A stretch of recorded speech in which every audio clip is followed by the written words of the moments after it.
আচ্ছা, বিষয়টা একটু খুলে বলা যাক। মানে ধরুন কুরিয়ারে একটা পার্সেল এসেছে। হ্যাঁ, ওই বাদামি রঙের কার্ডবোর্ডের বাক্স আর কি। ঠিক তাই। আর ওই বাক্সের গায়ে ধরুন বড় বড় লাল অক্ষরে লেখা আছে ঠুনকো বা ফ্র্যাজাইল। তো এই স্টিকারটা দেখার সাথে সাথে আমাদের মাথায় কি আসে? আসে চরম সতর্কতার কথা, তাই না? মানে খুব সাবধানে ধরতে হবে। একদম। এর মানে হলো পার্সেলটা যদি হাত থেকে পড়ে যায় বা ধরুন ডেলিভারি ভ্যানে সামান্য ঝাঁকুনিও লাগে, তাহলে ভেতরের দামি জিনিসটা একদম টুকরো টুকরো হয়ে যাবে। হ্যাঁ, মানে একে সব ধরনের আঘাত, বিশৃঙ্খলা বা চাপ থেকে একদম দূরে রাখতে হবে। ঠিক, কিন্তু শুধু কল্পনার খাতিরে একটু ভাবা যাক, এমন কি কোনো পার্সেল হতে পারে যার গায়ে লেখা থাকবে দয়া করে এটি বেশি করে ঝাঁকান, আছাড় দিন বা লাথি মারুন? লাথি মারুন। হ্যাঁ, মানে লাথি মারুন, তাহলে ভেতরে জিনিসটা আরও উন্নত আর শক্তিশালী হবে। হ্যাঁ, হ্যাঁ, শুনতে তো একেবারে অবাস্তব আর পাগলাটে মনে হচ্ছে। পাগলাটাই তো। কিন্তু আজকের এই গভীর বিশ্লেষণধর্মী আলোচনায় আমরা চারপাশের পৃথিবী আর সিস্টেমগুলোকে ঠিক এই রকমই একদম নতুন একটা দৃষ্টিকোণ থেকে দেখার চেষ্টা করব।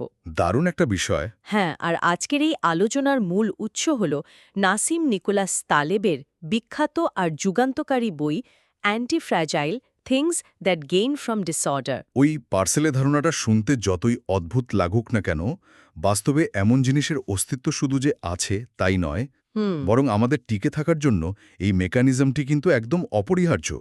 মানে শতাব্দীর পর শতাব্দী ধরে আমরা আঘাত পেলে ভেঙে যাওয়ার বদলে আরও শক্তিশালী হয়ে ওঠার এই যে বিপরীত একটা ধারণা, একে সংজ্ঞায়িত করার মতো কোনো নির্দিষ্ট শব্দই আসলে তৈরি করিনি। ও আচ্ছা, কোনো শব্দ ছিল না। না, ছিল না।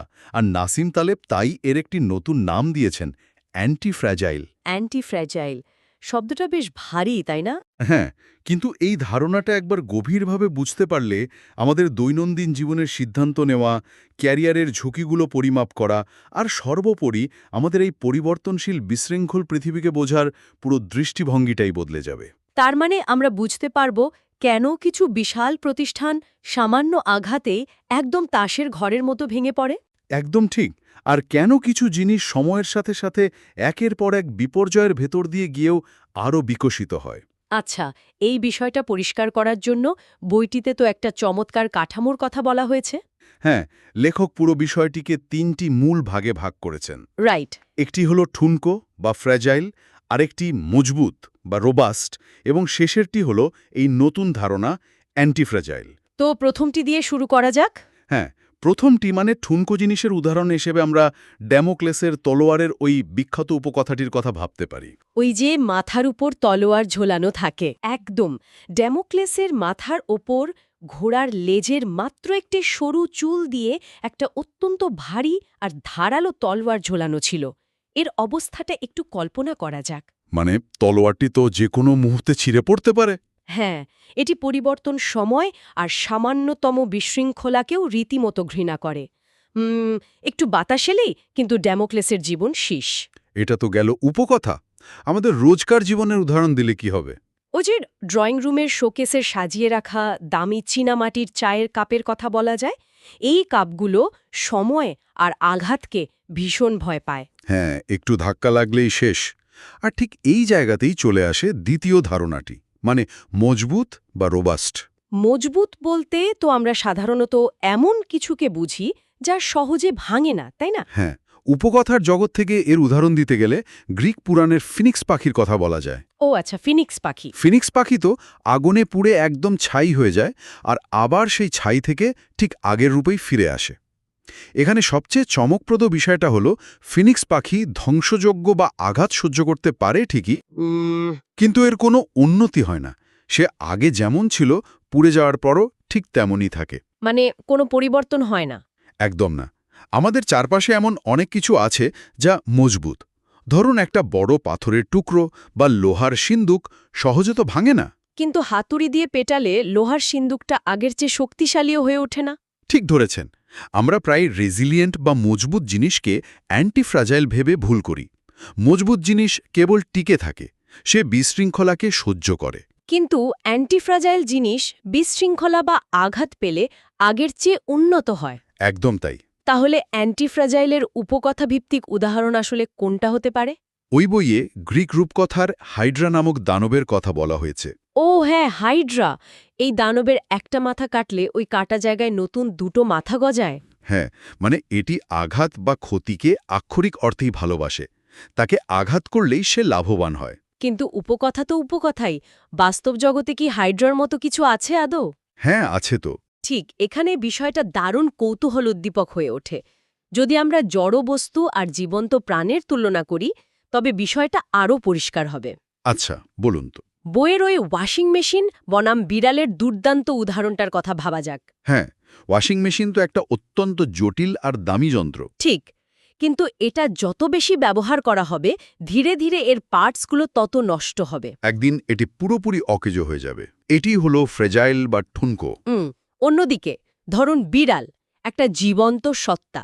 তাকে যদি বিপদ থেকে বাঁচানোর জন্য সারাদিন একটা নিরাপদ নরম বিছানায় শুয়ে রাখা হয়, মানে তাকে যদি কোনো ধরনের উদ্দীপনা বা স্ট্রেস না দেয়া হয়, হ্যাঁ, তাহলে সে একদম অলস আর দুর্বল হয়ে পড়বে। তার পেশি শক্তি হারাবে, সে শিকার করতে ভুলে যাবে। অর্থাৎ বিড়ালের বেঁচে থাকার জন্য আর শক্তিশালী হওয়ার জন্য পরিবেশের পরিবর্তন, দৌড়ঝাঁপ আর চাপের খুব প্রয়োজন আছে। একদম।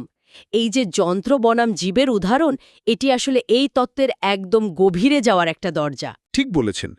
যন্ত্র বা জড় বস্তু তৈরি হয় একটা নির্দিষ্ট ডিজাইনে, নির্দিষ্ট কাজের জন্য। এদের তো কোনো স্বয়ংক্রিয় মেরামতের ক্ষমতা নেই। তাই এরা স্ট্রেস বা চাপ পেলে ক্ষয়প্রাপ্ত হয়। হ্যাঁ, কিন্তু জৈবিক বা প্রাকৃতিক সিস্টেমগুলো তৈরি হয়েছে এক চরম পরিবর্তনশীল পরিবেশে টিকে থাকার জন্য। জীববিদ্যায় এই অ্যান্টি ফ্র্যাজাইল আচরণের কিন্তু একটা গালভরা নাম আছে। তাই নাকি? কি নাম? একে বলা হয় হরমেসিস। এটি হলো সেই মেকানিজম যেখানে অল্প মাত্রার বিষ বা স্ট্রেস আসলে শরীরের জন্য উপকারী হয়ে দাঁড়ায়। হারমেসিসের এই বিষয়টা শুনলে তো জিমে গিয়ে ওজন তোলার কথা মনে পড়ে যায়। হ্যাঁ, একদম পারফেক্ট উদাহরণ। মানে আমরা যখন জিমে গিয়ে ভারী ডাম্বেল তুলি, তখন আসলে আমাদের শরীরের ভেতরে কি ঘটে? ওই তো পেশিতে ছোট ছোট আঘাত লাগে। হ্যাঁ, আমাদের পেশিতে মাইক্রোটিয়ার বা ক্ষুদ্র ক্ষুদ্র আঘাত লাগে। পেশির টিস্যুগুলো আক্ষরিক অর্থেই ছিঁড়ে যায়। এটা তো এক ধরনের ক্ষতি, তাই না? ক্ষতিই তো, কিন্তু শরীর তখন এই আঘাতের ক্ষতিপূরণ হিসাবে পেশিকে আগের চেয়ে আরও শক্তিশালী করে তোলে। ও আচ্ছা। শরীর ভাবে, আজকে আমাকে 50 কেজি ওজন তুলতে হয়েছে, ভবিষ্যতে হয়তো 60 কেজি তুলতে হতে পারে, তাই আগে থেকেই পেশিটা আরেকটু শক্ত করে রাখি। দারুণ তো। এটিই হলো অ্যান্টিফ্রেজাইল হওয়ার বাস্তব মেকানিজম। আর এর উল্টো দিকটাও তো সমান সত্যি। মানে স্ট্রেসের অভাবের দিকটা। হ্যাঁ, কেউ যদি ধরুন 1 মাস আরামদায়ক বিছানায় শুয়ে শুধু টিভি সিরিয়াল দেখে কাটায়, তবে তার পেশি তো একদম দুর্বল হয়ে যাবে। মানে আরাম আর স্ট্রেসের অভাব মানব শরীরকে ধীরে ধীরে ধ্বংস করে। একদম। মানব শরীর এমনভাবেই বিবর্তিত হয়েছে যে স্ট্রেসের অভাব তাকে সংকেত দেয় যে এখন আর শক্তিশালী থাকার দরকার নেই। আচ্ছা, মজার ব্যাপার হলো এই একই মেকানিজম কিন্তু মনস্তত্ত্ব আর আবেগের ক্ষেত্রেও কাজ করে। হ্যাঁ, বইয়ে প্যাশনেট বা অবসেসিভ প্রেমের একটা চমৎকার মনস্তাত্ত্বিক বিশ্লেষণ দেওয়া হয়েছে। ওই যে সোয়ান আর ওডেটের গল্পের মাধ্যমে। ঠিক ধরেছেন। এই ধরনের তীব্র আবেগের সম্পর্কে দেখা যায় যখনই কোনো বাধা আসে, দূরত্ব তৈরি হয় বা কেউ কাউকে অবজ্ঞা করে, তখন সেই আবেগ বা আকর্ষণ আরও তীব্র আকার ধারণ করে, যেন সম্পর্কটি ওই মানসিক চাপ, দূরত্ব বা বাধা থেকেই নিজের শক্তি সঞ্চয় করছে। মানে বাধাহীন মসৃণ পথে এই ধরনের আবেগ অনেক সময় ম্লান হয়ে যায়, কিন্তু সামান্য একটু অনিশ্চয়তা একে আবার উস্কে দেয়। একদম। ক্যারিয়ার বা পেশাগত জীবনের ক্ষেত্রেও এই অ্যান্টিফ্র্যাজিলিটি খুব স্পষ্টভাবে কাজ করে কিন্তু। হ্যাঁ, বইয়ের জন নামে সেই ব্যাংকারের উদাহরণটা ধরা যাক। তার কেরিয়ার, তার আয়, এমনকি তার সামাজিক সম্মান একটা কর্পোরেট স্যুটটাই পরা চাকরির ওপর পুরোপুরি নির্ভরশীল। তার চাকরিতে সামান্য কোনো গুজব উঠলে বা কোম্পানির লোকসান হলে তো চাকরিটাই চলে যেতে পারে। হ্যাঁ, বা ধরুন বসের সাথে একটু মতবিরোধ হলো, তার আয়ের উৎস তো একটা মাত্র জায়গায় কেন্দ্রীভূত। তার এই অবস্থানটি চরমভাবে ফ্র্যাজাইল। আর এর বিপরীতে একজন ট্যাক্সি চালক বা স্বাধীন কারিগরের কথা ভাবা যাক। হ্যাঁ, তাদের আয়ের উৎস তো অনেকগুলো ছোট ছোট গ্রাহকের ওপর নির্ভরশীল, কোনো একজন বসের ওপর নয়। ঠিক। তাদের সম্পর্কে কোনো গুজব ছড়ালে বা দু-একজন গ্রাহক চলে গেলেও তাদের পুরো ক্যারিয়ার কিন্তু ধ্বংস হয়ে যায় না। বরং কখনো কখনো তাদের একটু পাগলাটের স্বভাব বা স্বকীয়তা তাদের আরও পরিচিতি দেয়। মানুষের কৌতূহল তাদের লাভবান করে। এখানে ঝুঁকিটা অনেকটা বিকেন্দ্রীভূত। যদি আমরা বিষয়টাকে আরও বড় পরিসরে দেখি, এই জায়গাটিতে এসে আধুনিক সমাজ ব্যবস্থার একটা বড় সংকটের কথা না বললেই নয়। সংকট কি রকম? আমরা যদি আমাদের শিক্ষা ব্যবস্থা বা অভিভাবকত্বের দিকে তাকাই, একটা বিশাল ট্র্যাজেডি চোখে পড়বে। বর্তমান সময়ে শিশুদের বা চারপাশের সিস্টেমগুলোকে অতিরিক্ত সুরক্ষিত বা ওভার প্রোটেক্টিভ রাখার একটা বিশাল প্রবণতা তৈরি হয়েছে। হ্যাঁ, এটা তো খুব দেখা যায় আজকাল। ছোটবেলা থেকেই শিশুদের সব ধরনের কষ্ট, প্রতিযোগিতা বা ব্যর্থতার সম্মুখীন হওয়া থেকে বাঁচিয়ে রাখার একটা আপ্রাণ চেষ্টা চলে। কিন্তু এই নিরবচ্ছিন্ন নিরাপত্তা আসলে তাদের মনস্তত্ত্বকে ভেতর থেকে ঠুনকো করে দিচ্ছে। একদম। ছোটবেলা থেকে ছোট ছোট স্ট্রেস বা মানসিক চাপ থেকে দূরে রাখলে বাস্তব জগতের হঠাৎ আসা বড় কোনো ধাক্কা সামলানোর মতো ইমিউন সিস্টেম কিন্তু তাদের তৈরি হয় না। দাঁড়ান, এই জায়গাটি একটু পরিষ্কার করা দরকার। হ্যাঁ, বলুন। যদি স্ট্রেস বা আঘাত মানুষকে শক্তিশালী করে, তবে কি সব ধরনের স্ট্রেসই ভালো? এর কি কোনো নির্দিষ্ট মাত্রা নেই? খুব ভালো প্রশ্ন করেছেন। কারণ জিমে 50 কেজি ওজন তুলে পেশি মজবুত করা এক জিনিস, আর 10 তলা ছাদ থেকে লাফ দেওয়া তো আরেক জিনিস। লাফ দিলে তো মানুষ শক্তিশালী হবে না, বরং সোজা মারা যাবে। তাহলে এই অ্যান্টি ফ্রেজাইলিটির সীমাটা আসলে কোথায়? এটি একটি অত্যন্ত গুরুত্বপূর্ণ প্রশ্ন। অ্যান্টিফ্রেজাইলিটি কিন্তু সব জায়গায় আর সব পরিস্থিতিতে কাজ করে না। এই সীমাবদ্ধতাকে বইটিতে ডোমেইন ডিপেন্ডেন্স বলা হয়েছে। Domain dependence? হ্যাঁ, মানে ক্ষেত্র বিশেষে নির্ভর করে। হ্যাঁ, মানব শরীর নির্দিষ্ট মাত্রার শারীরিক শ্রমে অ্যান্টি ফ্রেজাইল হতে পারে, কিন্তু একটা নির্দিষ্ট উচ্চতা থেকে পড়ে গেলে সে চরম ফ্রেজাইল। বুঝতে পেরেছি।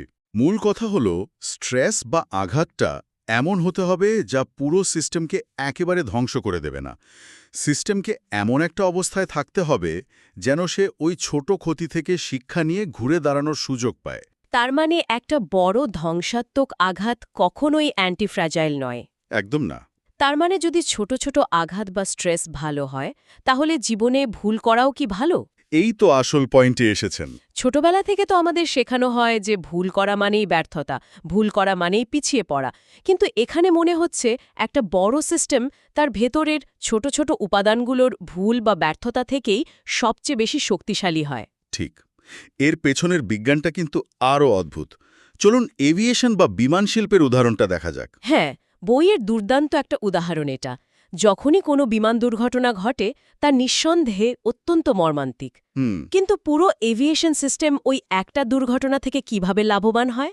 তারা ব্ল্যাক বক্স থেকে প্রতিটি খুঁটিনাটি তথ্য সংগ্রহ করে। ঠিক কী কারণে দুর্ঘটনাটি ঘটল তা বিশ্লেষণ করে পুরো সিস্টেমের নিয়মে এমনভাবে পরিবর্তন আনা হয় যেন ভবিষ্যতে পৃথিবীর কোথাও ওই একই কারণে আর কোনো দুর্ঘটনা না ঘটে।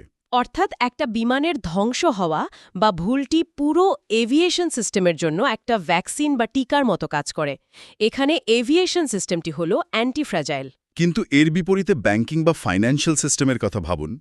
এভিয়েশনে একটা দুর্ঘটনা বাকি বিমানগুলোকে নিরাপদ করে, কিন্তু ব্যাংকিং সিস্টেমে কোনো একটা বড় ব্যাংক দেউলিয়া হলে তা পুরো অর্থনীতিতে আতঙ্ক ছড়িয়ে দেয়। হ্যাঁ, একটা ব্যাংকের পতন অন্যান্য সুস্থ ব্যাংকগুলোকেও টেনে নিচে নামায়। এখানে ভুল থেকে শিক্ষা নেওয়ার বদলে ভুলের সংক্রমণ ঘটে, যা চরম ফ্র্যাজাইল একটা অবস্থা। অর্থনীতি আর রেস্তোরাঁ ব্যবসার ক্ষেত্রেও তো অ্যান্টি ফ্র্যাজাইলিটি দারুণভাবে কাজ করে, তাই না? একদম। কোনো একটা শহরে প্রতিদিন হয়তো অনেকগুলো ছোট ছোট রেস্তোরাঁ দেউলিয়া হয়ে যায়। ব্যক্তিগতভাবে ওই নির্দিষ্ট রেস্তোরাঁর মালিকের জন্য এটি তো ভয়াবহ একটা ঘটনা। কিন্তু সামগ্রিকভাবে রেস্তোরাঁ শিল্পের জন্য এটি দারুণ একটা ব্যাপার।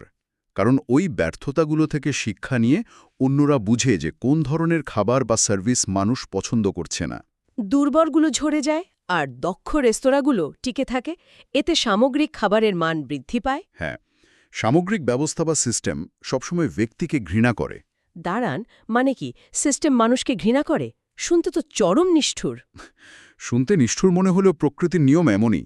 একটা বৃহৎ সিস্টেমের অ্যান্টি ফ্র্যাজাইল হওয়ার জন্য তার ভেতরের ছোট ছোট উপাদানগুলোকে অবশ্যই ফ্র্যাজাইল বা ঠুনকো হতে হয়। আচ্ছা। একটা জঙ্গলের কথা ভাবুন। মাঝে মাঝে জঙ্গলে ছোটখাটো দাবানল হওয়া কিন্তু জরুরি। কেন?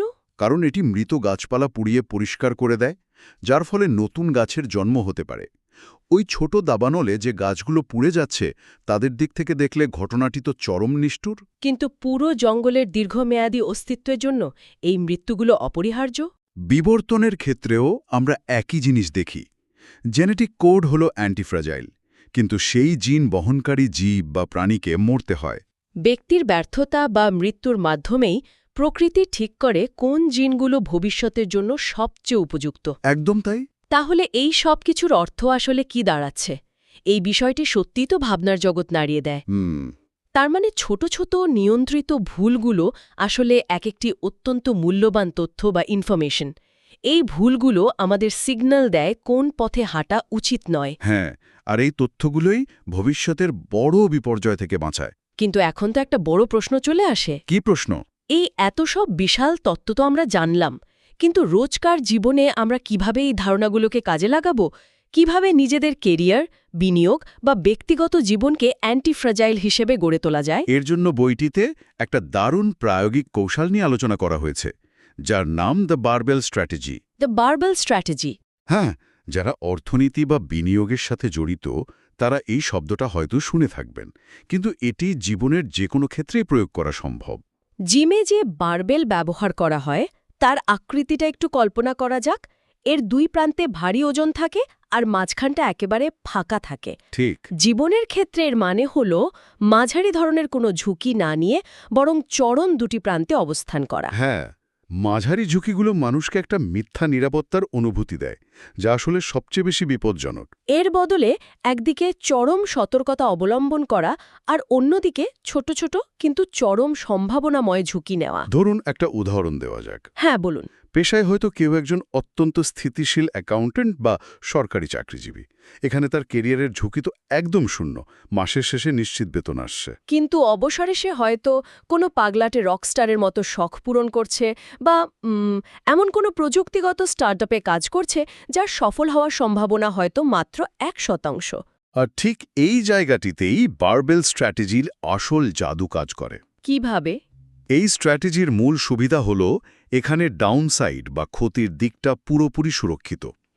যেহেতু একটা স্থিতিশীল পেশা আছে, তাই ওই স্টার্টআপ বা সৃজনশীল প্রজেক্টটা ব্যর্থ হলেও পথে বসার কোনো ভয় নেই। ও আচ্ছা। কিন্তু আপসাইড বা লাভের সম্ভাবনাটা উন্মুক্ত আর অসীম। যদি ওই 1% সম্ভাবনা সত্যি হয়ে যায়, তবে তার লাভ হবে একদম আকাশচুম্বী। একদম। মাঝারি ধরনের ঝুঁকি নিলে ক্ষতি হওয়ার সম্ভাবনাও থাকে, আবার খুব বেশি লাভও হয় না। তাই অ্যান্টি-ফ্র্যাজিলিটির মূল চাবিকাঠি হল ক্ষতিকে একটা নির্দিষ্ট গণ্ডিতে সীমিত রাখা আর লাভের অসীম সম্ভাবনাকে প্রশ্রয় দেওয়া। ব্যক্তিগত উন্নয়নের ক্ষেত্রেও আরেকটি অসাধারণ ধারণার কথা বলা হয়েছে, যা হল ভায়া নেগেটিভা বা সাবট্র্যাক্টিভ নলেজ। ধারণাটা খুব সাধারণ, কিন্তু আমরা প্রায় ভুলে যাই। হ্যাঁ, এর মানে হল জীবন বা সিস্টেমে নতুন কিছু যোগ করার চেয়ে ক্ষতিকর জিনিসগুলো বাদ দেওয়া অনেক বেশি শক্তিশালী আর কার্যকর। একটা উদাহরণ দেওয়া যাক। ধরুন, স্বাস্থ্যের উন্নতি করার জন্য কেউ হয়তো হাজার হাজার টাকা খরচা করে নতুন কোনো বিদেশি ভিটামিন সাপ্লিমেন্ট খাচ্ছে বা নতুন এক্সারসাইজ মেশিন কিনছে। কিন্তু সে হয়তো প্রতিদিন নিয়ম করে ফাস্টফুড খাচ্ছে বা ধূমপান করছে। হ্যাঁ, ভায়া নেগেটিভা বলছে নতুন আর পরীক্ষামূলক ওষুধ যোগ করার চেয়ে জীবন থেকে অতিরিক্ত চিনি খাওয়া বা ধূমপান পুরোপুরি বাদ দেওয়া স্বাস্থ্যের জন্য অনেক বেশি নিশ্চিত ফলাফল বয়ে আনবে। এটি একটি অত্যন্ত গুরুত্বপূর্ণ প্রশ্নের জন্ম দেয়। ভায়া নেগেটিভার এই ধারণাটি আমাদের আধুনিক সমাজের একটা বড় রোগের দিকে আঙুল তোলে। সমাজ কেন সবসময় নতুন কিছু যোগ করার জন্য পাগল? হ্যাঁ, প্রযুক্তি থেকে শুরু করে চিকিৎসা, সব জায়গায় শুধু নতুন কিছু আবিষ্কারের নেশা। এই প্রবণতাকে বইওনিয়া বা নতুনের প্রতি মোহ বলা হয়েছে।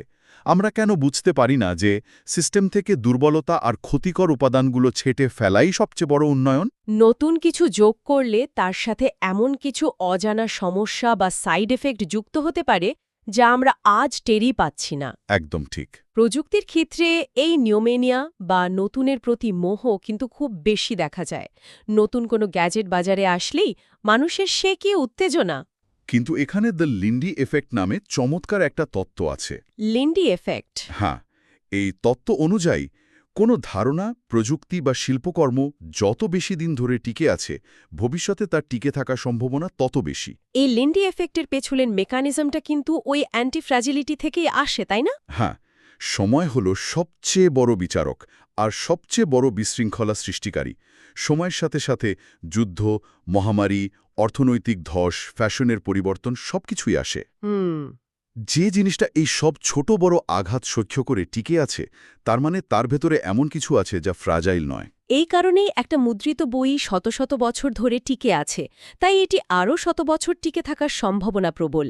বই পড়ার এই প্রযুক্তিটি একদম সময়ের পরীক্ষিত। কিন্তু একটা নতুন ই-রিডার বা ভার্চুয়াল রিয়ালিটি গ্যাজেট হয়তো আজ খুব জনপ্রিয় মনে হচ্ছে, কিন্তু মাত্র 5 বছর পরই হয়তো নতুন কোনো প্রযুক্তি এসে তাকে পুরোপুরি অকেজো করে দেবে। পুরনো জিনিসগুলো সময়ের অসংখ্য ছোট ছোট আঘাত সহ্য করে নিজেদের অ্যান্টি ফ্র্যাজাইল প্রমাণ করেছে।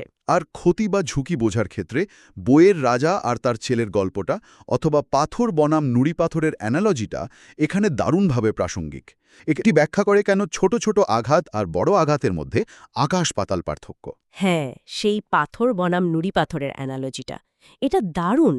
ধরুন, একটা বড় 10 কেজি ওজনের পাথর যদি কোনো মানুষের মাথায় পড়ে, তবে ফলাফল কি হবে? মানুষটি তো সাথে সাথে মারা যাবে। কিন্তু ওই 10 কেজি ওজনের পাথরটাকে ভেঙে যদি ছোট ছোট নুড়ি পাথর বানানো হয় এবং সারা দিন ধরে অল্প অল্প করে সেই 10 কেজি নুড়ি পাথর গায়ের ওপর ফেলা হয়, তবে কিছুই হবে না। খুব বেশি হলে একটু বিরক্তি লাগবে বা চামড়ায় সামান্য দাগ পড়বে। অথচ দুই ক্ষেত্রেই কিন্তু মোট ওজন ছিল সেই 10 কেজি। তো খুবই গভীর। এর মানে হলো ক্ষতি কখনো লিনিয়ার বা সরলরৈখিক নয়। ছোট ছোট অনেকগুলো আঘাতের যোগফল কখনোই একটা বড় আঘাতের সমান হয় না। একটা বড় আঘাত পুরো সিস্টেমকে একেবারে ধ্বংস করে দিতে পারে, যার ফলে ঘুরে দাঁড়ানোর আর কোনো সুযোগই থাকে না। আর ঠিক এই কারণেই জীবনের প্রতিটি ক্ষেত্রে বড় ঝুঁকিগুলো, মানে যে ঝুঁকিগুলোর ডাউনসাইড বা ক্ষতির পরিমাণ অনেক বড়, সেগুলোকে কঠোরভাবে ছেঁটে ফেলা জরুরি। একদম তাই। আজকের এই আলোচনায় আমরা মানুষের চিন্তাধারাকে বদলে দেওয়ার মতো বেশ কিছু বিষয় ছুঁয়ে গেছি। চলুন পুরো আলোচনার একটা মূল সুর বা সারসংক্ষেপ টানা যাক। হ্যাঁ, বলুন। আমরা দেখলাম যে এই পৃথিবীতে 3 ধরনের সিস্টেম আছে। ঠুনকো বা ফ্র্যাজাইল জিনিস বিশৃঙ্খলাকে ভয় পায়। মজবুত জিনিস তা কেবল মুখ বুঝে সহ্য করে। কিন্তু অ্যান্টি ফ্র্যাজাইল জিনিস বিশৃঙ্খলা, আঘাত বা চাপ থেকে নতুন শক্তি সঞ্চয় করে। আমাদের শরীর, সামগ্রিক অর্থনীতি, বিবর্তন, প্রকৃতির সবকিছুই আসলে এই নীতি মেনে চলে। জীবনের উদ্দেশ্য কেবল ঝড় থেকে লুকিয়ে থাকা বা একটা নিরাপদ কোণ খুঁজে নেওয়া নয়। এই দর্শন আমাদের শেখায় নিজেকে এমন একটা আগুনে পরিণত করতে হবে যা বাতাসের সংস্পর্শে এলে নিভে যাওয়ার বদলে আরও দাউ দাউ করে জ্বলে ওঠে। বাতাস একটি মোমবাতিকে নিভিয়ে দেয়, কিন্তু একটা দাবানলকে আরও ভয়ঙ্কর শক্তিশালী করে তোলে। চমৎকার একটা সারসংক্ষেপ। এই আলোচনা আমাদের গভীরভাবে উপলব্ধি করতে শেখায় যে জীবনের অনিশ্চয়তা, বিশৃঙ্খলা বা ছোট ছোট ভুল করার আসলে কিছুই নেই। বরং এগুলোকে তথ্য হিসাবে গ্রহণ করে এগুলোকে কাজে লাগিয়ে কিভাবে নিজেকে আর চারপাশের সিস্টেমকে শক্তিশালী করা যায়, সেটাই টিকে থাকার সবচেয়ে বড় কৌশল। একদম। তবে আজকের এই বিশ্লেষণধর্মী আলোচনা শেষ করার আগে আমি একটা উস্কানিভোগ ভাবনার জায়গা রেখে যেতে চাই। অবশ্যই, শুনি সেটা কি? আমরা প্রতিনিয়ত প্রযুক্তি, আইন আর নিয়মের বেড়াজালে মানব সমাজকে শতভাগ নিরাপদ করার নিরন্তর চেষ্টা চালিয়ে যাচ্ছি। শিশুদের সব কষ্ট থেকে বাঁচানো, অর্থনীতিকে সব ধরনের পতন থেকে রক্ষা করার চেষ্টা চলছে। হ্যাঁ তো। কিন্তু প্রকৃতির অমোঘ নিয়ম হল যে সিস্টেম স্ট্রেস বা চাপ থেকে বঞ্চিত হয়, সে ভেতর থেকে পঙ্গু হতে থাকে। নাসিম তালেব তার গবেষণায় এমন কিছু চরম অভাবনীয় আর ধ্বংসাত্মক ঘটনার কথা বলেছেন যা কেউ আগে থেকে অনুমান করতে পারে না। তিনি এদের নাম দিয়েছেন black Schwann event. Black Schwann event. এখন প্রশ্ন হলো, এই যে আমাদের অতি নিরাপদ জীবন ব্যবস্থা, ছোটখাটো সব ধরনের ধাক্কা থেকে নিজেদের বাঁচিয়ে রাখার এই আপ্রাণ চেষ্টা, এটা কি আসলেই আমাদের রক্ষা করছে, নাকি ছোট ছোট আঘাত থেকে শিক্ষা নেওয়ার পথ বন্ধ করে দিয়ে আমাদের নিজেদের অজান্তেই ভেতর থেকে চরম ঠুনকো করে তুলছে? অবিশ্বাস্য একটা পয়েন্ট। আমরা কি তাহলে ভবিষ্যতে এমন কোনো বিশাল অভাবনীয় ব্ল্যাক সোয়ান ধ্বংসযজ্ঞের জন্য নিজেদের প্রস্তুত করছি যা সামাল দেওয়ার কোনো ক্ষমতাই আমাদের থাকবে না? সত্যি এক দারুণ আর শিহরণ জাগানো প্রশ্ন। অতি নিরাপত্তাই কি তাহলে আমাদের সবচেয়ে বড় শত্রু? এই প্রশ্নটি নিয়ে ভাবার অনেক অবকাশ আছে, আর আশা করা যায় এটি অ্যান্টি ফ্র্যাজিলিটির এই পুরো ধারণাটিকে আরও গভীরভাবে অনুধাবন করতে সাহায্য করবে। একদম। আজকের এই বিশ্লেষণধর্মী আলোচনা এখানেই শেষ করছি। নতুন কোনো বিষয় নিয়ে নতুন কোনো দৃষ্টিকোণ থেকে আবারও কথা হবে। ততক্ষণ পর্যন্ত চারপাশের বিশৃঙ্খলা আর পরিবর্তনগুলোকে একটু নতুন চোখে দেখার চেষ্টা করুন। বিদায়।